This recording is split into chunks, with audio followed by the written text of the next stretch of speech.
শিক্ষার্থীরা তোমরা যারা নবম শ্রেণীতে পড়ো তোমাদের বাংলা দ্বিতীয়পত্র আমরা সাজেশন নিয়ে হাজির হয়ে গেলাম। তো শিক্ষার্থীরা তোমাদেরকে আমরা শীটও দিয়ে দেবো। দেখতে পাচ্ছ প্রথমেই তোমাদেরকে এমসিকিউ সাজেশন দিয়ে দিয়েছি। এই এমসিকিউ সাজেশনের শীটটাও তোমাদেরকে দিয়ে দেবো। তোমরা শেষ মুহূর্তে এটা অবশ্যই ভালো করে পড়বে, কারণ এখান থেকে পড়লে তোমরা অনেকগুলো এমসিকিউ কম পেয়ে যাবে ইনশাআল্লাহ। শিক্ষার্থীরা আমরা তোমাদেরকে দিয়ে দেবো, তোমরা সেই শীটটা ডাউনলোড করে নিও। এই শীটটা ফ্রিতে ডাউনলোড করতে পারবে তোমরা। ব্যাকরণের জন্য তোমরা কোন কোন অধ্যায় পড়বে দেখো, পরিচ্ছেদ 16, পরিচ্ছেদ 17, পরিচ্ছেদ 18, পরিচ্ছেদ 19, পরিচ্ছেদ 21, পরিচ্ছেদ 22, পরিচ্ছেদ 25, পরিচ্ছেদ 27 এবং পরিচ্ছেদ 28 খুব ভালো করে পড়ে ফেলো। এগুলো বলে তোমরা ইনশাআল্লাহ কমন পেয়ে যাবে। শিক্ষার্থীরা তোমরা পত্র রচনার জন্য কি কি পড়বে দেখো, পত্র রচনার ক্ষেত্রে ব্যক্তিগত পত্রে সেটা ক্ষেত্রে তোমরা ঐতিহাসিক স্থানের ভ্রমণের অভিজ্ঞতা পড়তে পারবে। 4 নম্বর রয়েছে লেখকের কাছে পাঠকের চিঠি, এটা ভালো করে পড়ে ফেলো। আবেদনপত্র রয়েছে তোমাদের 2 নম্বর পাঠাগার স্থাপনের জন্য আবেদন, সহকারী শিক্ষক নিয়োগের আবেদনপত্র, এই দুইটা ভালো করে পড়ো, তাহলে ইনশাআল্লাহ কমন পেয়ে যাবে।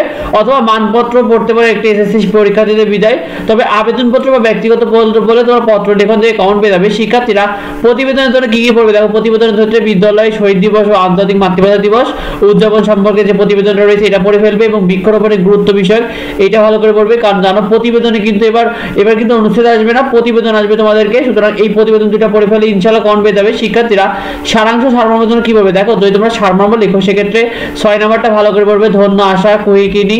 তারপরে হলো ওরে নবী, 8 নাম্বারটা পড়বে ওরে নবীর ওরে আমার কাঁচা, এবং 10 নাম্বারটা পড়তে পারো তুমি আসবে বলে হে স্বাধীনতা। আর যারা সারাংশ পড়বে সেক্ষেত্রে তোমরা 6 নাম্বার পড়তে পারো মহাসমুদ্র শতবৎসর, 7 নাম্বারটা পড়বে মানুষের মূল্য কোথায়, এবং 8 নাম্বারটা পড়বে আজকাল বিজ্ঞানের দ্বারা অসাধ্য। শিক্ষার্থীরা হয় সারাংশ বা সারমর্ম যে কোনো একটা বললে তোমরা কিন্তু পুরোপুরি কমন পেয়ে যাবে এই তিনটার মধ্যে।